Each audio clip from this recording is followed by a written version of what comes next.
Hey, good morning, everybody. This is Tom Christie. If you don't know me, I've been in the carving world for about 30 plus years. And Kristen and the Ward Foundation have asked a few carvers under the current circumstances with the not being able to hold the world contest this year and the virus situation, that a few carvers or a few of us would be willing to do a little video to show other carvers what we're doing, and that's my intent today. I am the video production crew, so I apologize for the lack of editing and professionalism, but we'll give it a shot. I'm going to go through a list of questions that Kristen has asked that we respond to first, and then take you on a little tour of the shop and where I work, and then talk about one specific technique. I'm working on this hen mallard, and I thought I could show people the way that I balance a decoy and mount the keel and weight it properly, and that might be helpful to some out there. So I'll be back in a second. All right, the first question from Kristen is when and why did you start carving? And I started carving in 1986. And it was really out of a passion for hunting and waterfowl in general. And I used plastic decoys at that time.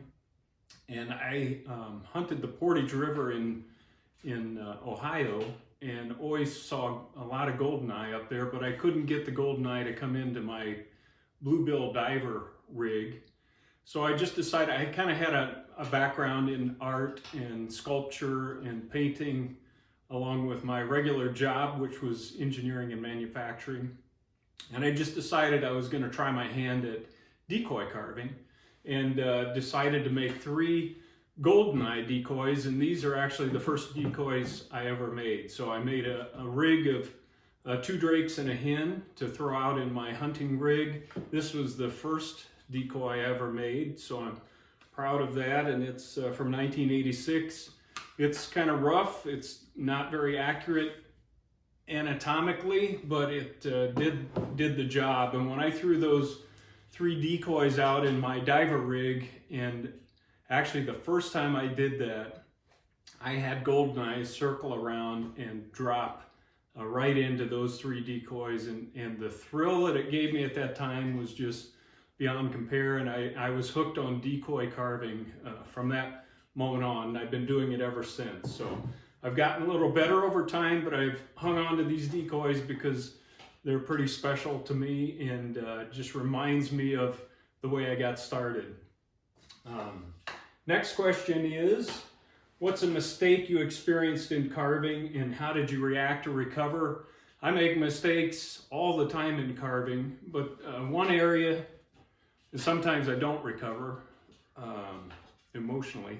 One area that I struggle with from time to time, and I think a lot of carvers do, is the eye set and getting that right. And oftentimes one eye will be higher than the other on the other side. And a lot of times I'll spend a lot of time trying to convince myself that it's right, it's okay. But the only way to fix it is to bite the bullet, dig an eye out, and reset it. And I've done that multiple times. The other area I think is very tricky is head set, and oftentimes just a very subtle difference in the angle of the headset can make a big difference in the way the decoy projects. So I've had decoys that I've completely finished that I just knew something was not right, and I bit the bullet, went back, cut the head off, changed the angle slightly, and it made a big difference to me, and I think in the way the decoy projected. So those are the 2 things that I struggle with most. Third question is, what do you listen to while you're working in the studio or workshop? I like all kinds of music. I like Amy Grant and Lauren Daigle, Christian music, but I also like Led Zeppelin, the Eagles, Emmylou Harris. So I have a wide range of musical taste, but I do enjoy listening to music, particularly while I paint. Normally when I'm carving, I have respirators on, muffs for the dust collector because it's loud, and I don't do a lot of listening to music, but when I paint, I really like to listen to music. Next question is, what's the best carving advice you ever got? And I would fall back to Jimmy Vizier, who's a good friend of mine, and Jimmy and I used to sit at shows and compare notes and agonize together as the judges are going through the process of judging. And Jimmy was a guy that was a fierce competitor, but he was in it for the long haul, and he told me, Tom, if you can't take losing, you probably shouldn't be competing. And he told me that you're going to lose more times than you win, and that's very true. And so my advice to carvers is you have to have a thick skin, and you have to be willing to lose, and you're always going to get some judges that you don't agree with, but it's their job to make an opinion on that particular day under those particular circumstances. And sometimes we think they get it wrong. But again, having a thick skin, just enjoying competing, you have to learn to lose gracefully. And that would be my advice to carvers.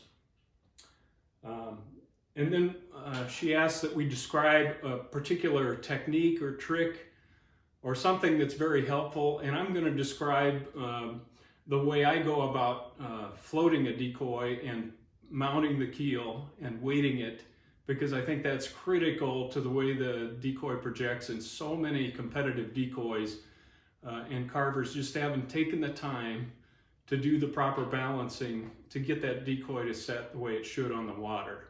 So I'm going to set that up, and then I'll be back to talk about those techniques. All right, we're going to talk about getting the proper flotation on a decoy, and these are pretty basic concepts, but I think it's good to reiterate that. It starts with a pattern, and on every pattern I draw, I look at the draft that I think that decoy is going to have, how much depth it's going to have under the water as it sits on the water, and a lot of that comes from experience. I like to keep maybe a 1/2 inch to 3/4 of an inch under the water. And so that line establishes then the line of the decoy. And hopefully you can see a faint line on here that was drawn. I made a little fixture strictly for this purpose. And I've had this 25 years. I just made it out of oak with a pencil. And you put that on the bottom of the decoy and basically strike a line around the entire decoy to give you that water line on the decoy. I want to know exactly where that decoy needs to float for proper orientation. So that line becomes a guideline. Then I seal the decoy, and before I attach the keel, I actually tape the keel on, put my weights on the bottom of the keel so that I'm able to maneuver the weight from front to back to get the proper orientation this way, and then also from side to side this way. Again, pretty basic, but I can't emphasize enough how many people get that wrong. And I think just having that technique, use the pattern, get yourself a fixture that you can use so that you know where that line is supposed to be. And then as you mount the keel, make sure that you move the weight around. And before you lock in the keel position, you get the orientation and the flotation correct. You guys stay safe out there. I do want to thank Kristen and the Ward Foundation for giving me this opportunity to share a little bit about what I do with other carvers out there and collectors. And thank you so much, Kristen, for the Ward Foundation and all of the hard work that went into getting ready for the show. We're disappointed, as you are, but I look forward to a great show next year. And just a quick word to the carvers out there. Let's make sure we support the Ward Foundation with extra carvings next year so that we can have a great reunion at that time. This is Tom Christie from Northeast Iowa signing off.